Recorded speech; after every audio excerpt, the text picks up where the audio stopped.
Welcome, friends. We are PRISM.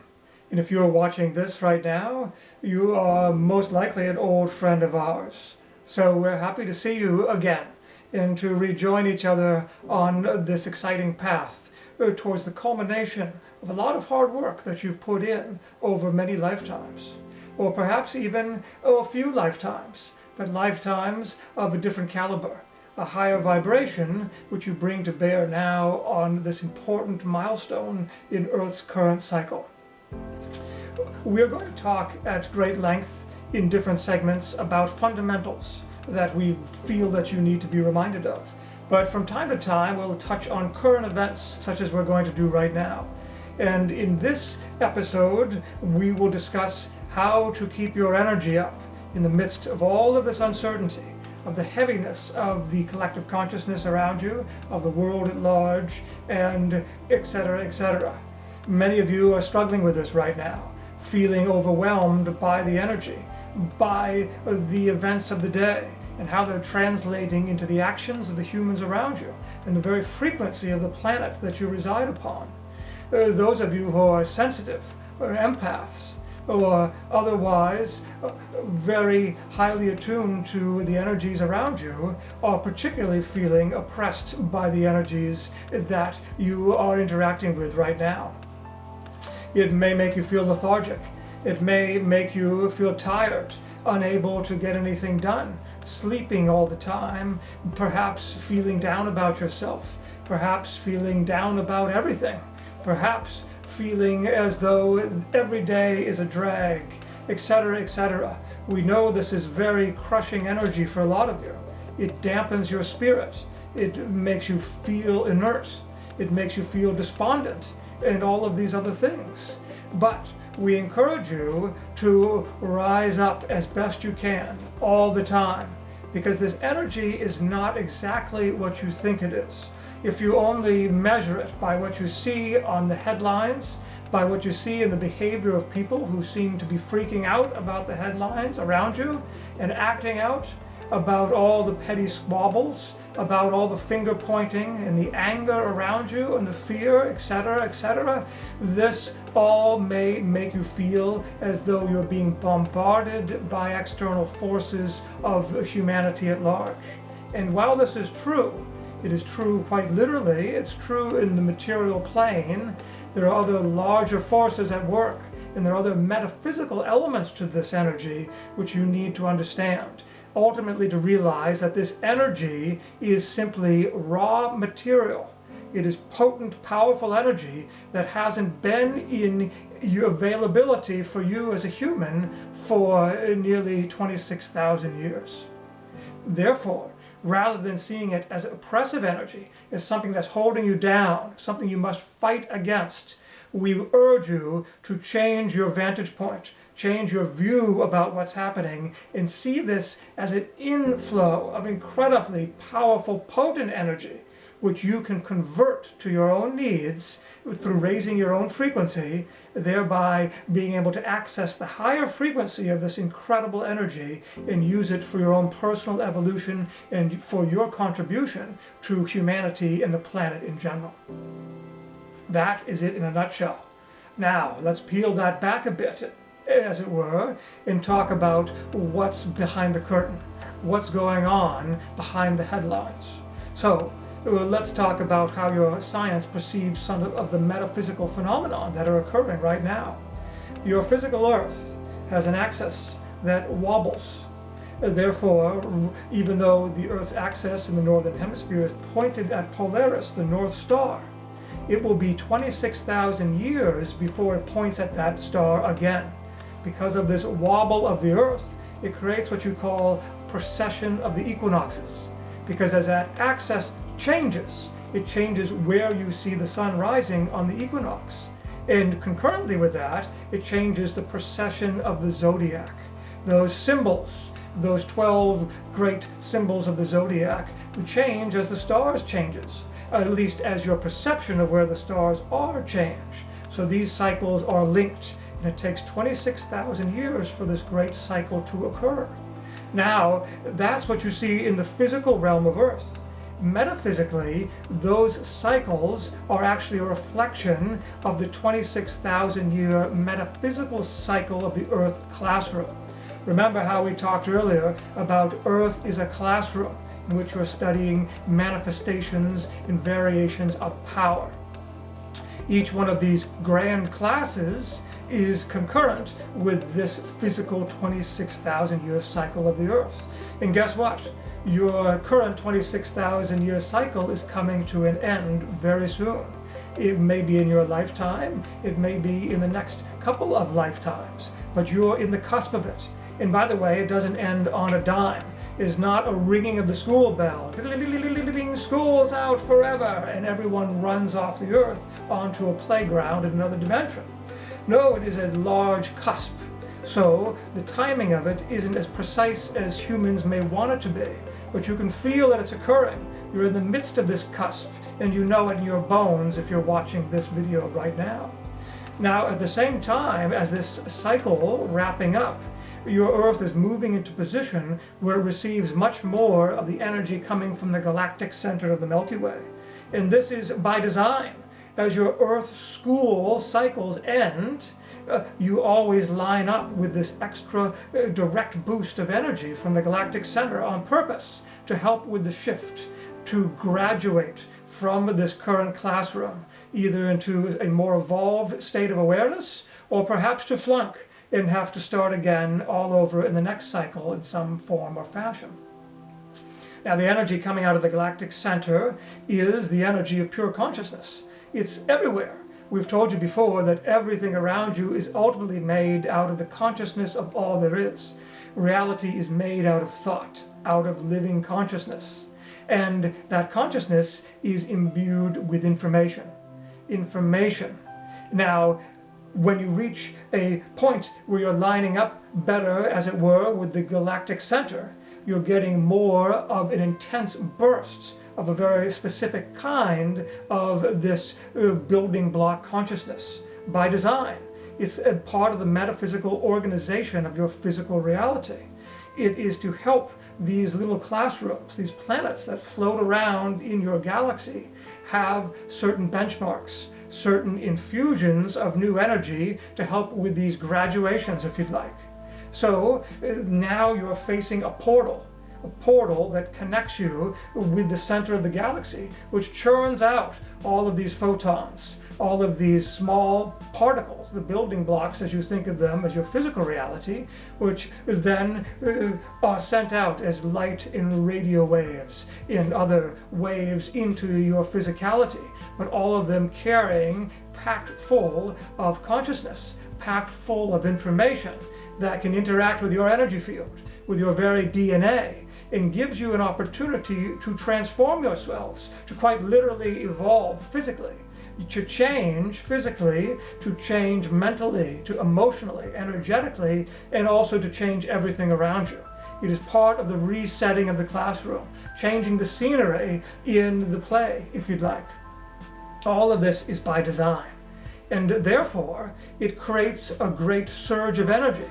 And when you're in an arc now, we're going to call it an arc instead of a classroom for a second, so you get the image of how when you started roughly 26,000 years ago, the humans that are now on the verge of graduation, you were studying forms of power, but you started to take an arc in which you were more and more concentrating on power over, rather than the inner power of love that you ultimately need to have the revelation about.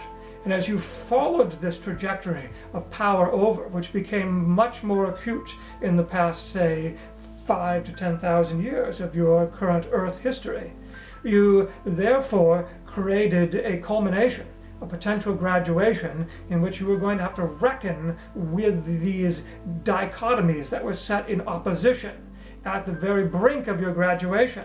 In other words, you waited to the end. You set up this dynamic in which power over, power of opposites, fighting and battling power had become so ingrained and had become seemingly the very nature of your existence that you only allowed yourself a short time at the end of the cycle to cram for the final exam. and hope that you figured out at the very end that true power was the authentic inner power of love. Love of each other, love as your understanding of yourself as part of the singularity of consciousness, as part of the unity that binds everything together. So you have taken a rather rough road, a tricky one. You have slacked off a bit, if you don't mind us saying, and now you must cram for the final.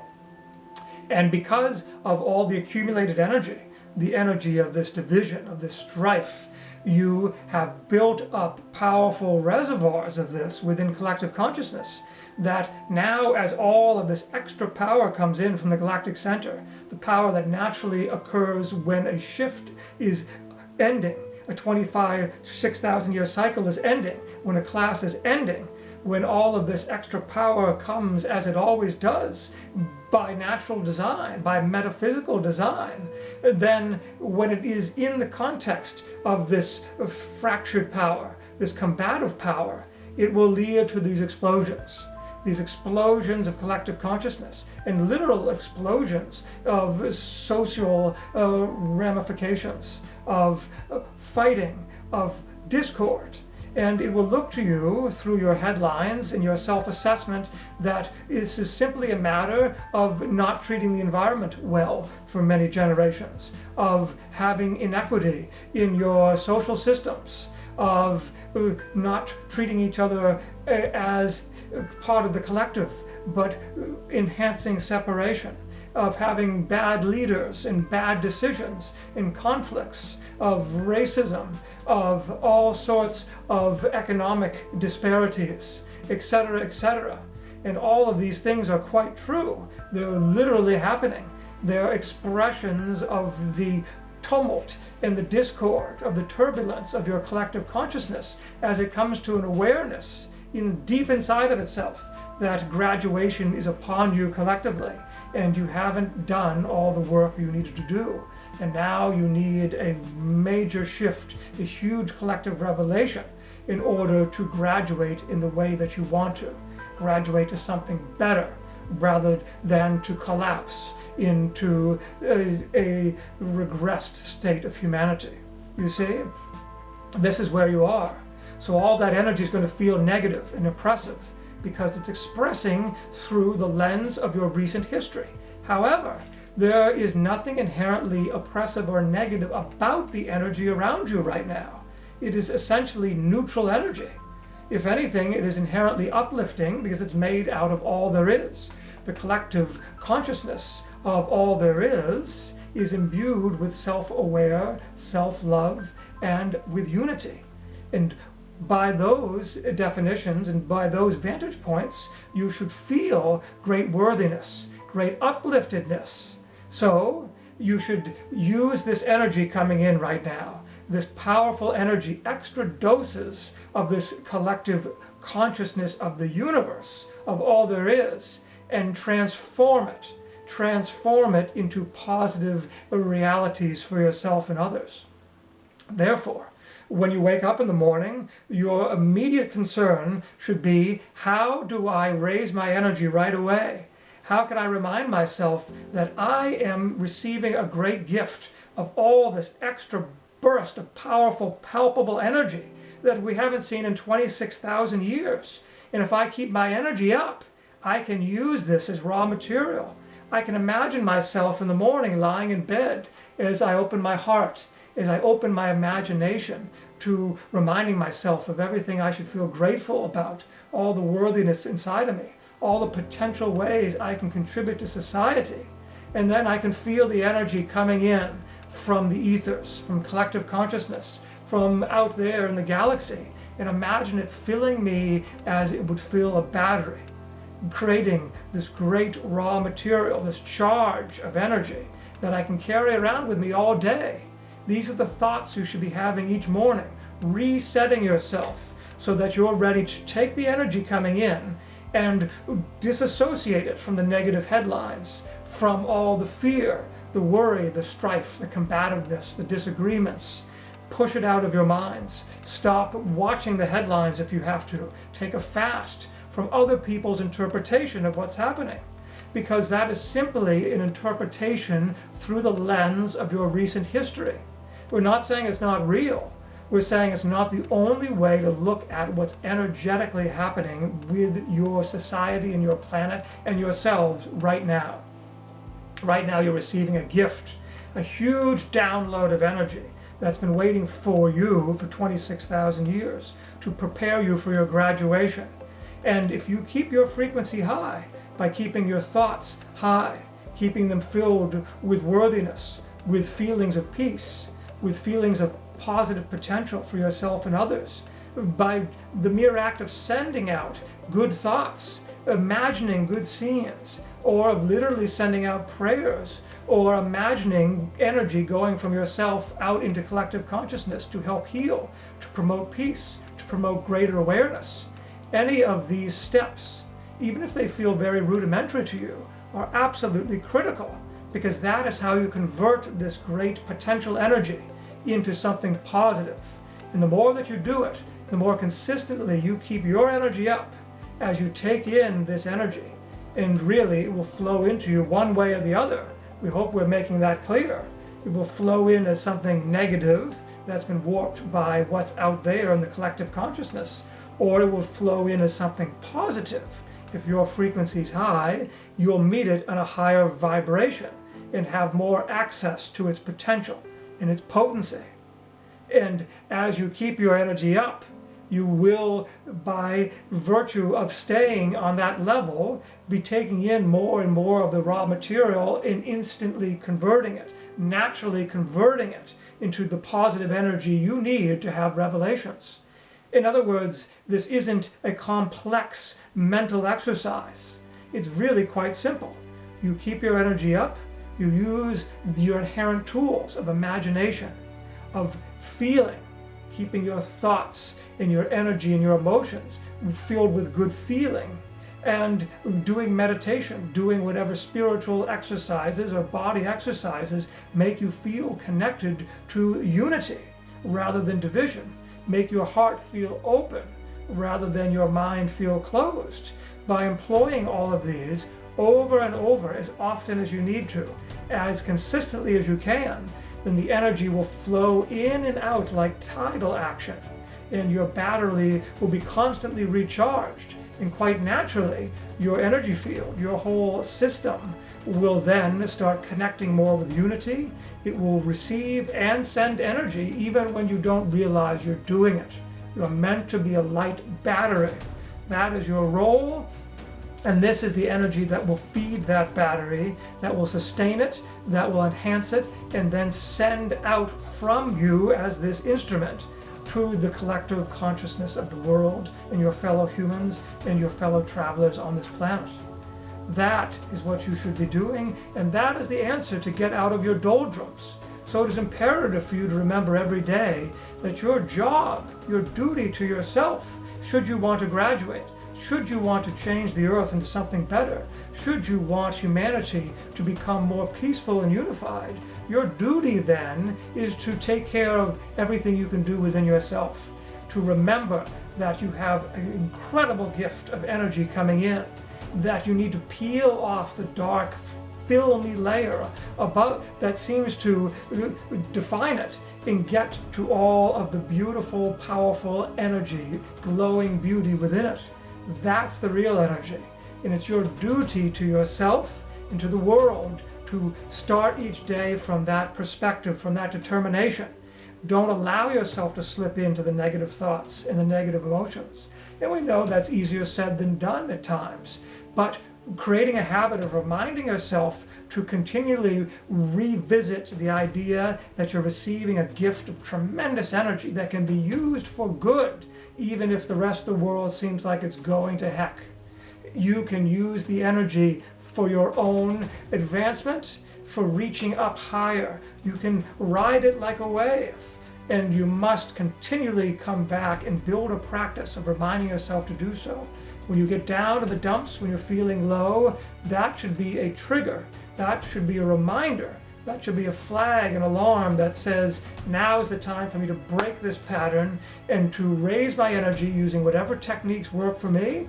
Maybe dancing, maybe singing, maybe just running around the house a few times, maybe deep meditation, maybe qigong or yoga. It could be any number of things. These are all just tools that help you remember to get into the right state of receiving energy, to raise your frequency, and then the energy flows into you and then out through you. So your job then becomes your salvation. Every time you feel stuck in the energy, remember what you're here to do. Remember the energy available to you, and then before you know it, your energy will shift. You will be taking on more of this potent frequency, and then you can send it back out into the world. You'll be doing your job, and you'll be solving your problem of how to keep your energy up in these troubled times. So that is hopefully a good little reminder about how you are empowered inside. You're not here bobbing on the surface of an ocean like some discarded bit of flotsam or jetsam carried along with these great currents of strife and negativity and uncertainty and fear. Far from it. Those are just manifestations of the turbulence of a planet that is reaching the end of a class, getting ready for graduation. It's up to you to decide how you will graduate. Do you want to evolve? And do you want to help those around you evolve? Do you want to become the tutor that helps others reach the same level you are? Or do you want to wallow and sink beneath the depths and get sucked in to the turbulence of the times? If you rely simply on the turbulence of the times to work itself out, you could be bitterly disappointed and find yourself right back in the next 26,000 year class. That's a bit like being dropped down a grade, by the way. And for the likes of you who are watching this video, you know you're here to graduate and to do it with honors. Therefore, you cannot afford to sit around and let the days slip by, feeling lethargic, feeling blue, feeling down about yourself, feeling afraid of the world. That is not who you are. It's not what you're meant to be doing, and it is really not worthy of all that you've done in the lifetimes leading up to this great graduation moment. Remember, even if you can't remember the details, remember the notion that you put in a lot of work over many lifetimes to reach this point where you have access to this great influx of energy, influx of palpable power for you to evolve into something greater. We'll talk about what that is in other upcoming episodes. But for now, remember, your job is to keep your energy up, and that will allow you to rise above everything going on right now. If you need to take breaks from people, from news sources, from anything that triggers you and prevents you from rising up as much as you can, then by all means do so. Your number one job, as best you can, is to keep the energy up. It's up to you to figure out the healthiest environment to do that. But it's imperative that every day you put in the majority of your energy into keeping your energy up. If you do that, then you're on the right track. And we feel a diploma was probably going to be in your hand sooner than you think. Thank you for watching. Until next time, we love you, and we will help keep your frequency up. Call on PRISM if nothing else is working. Reach out to the beings that want to uplift you, and we will come to your aid. Till next time.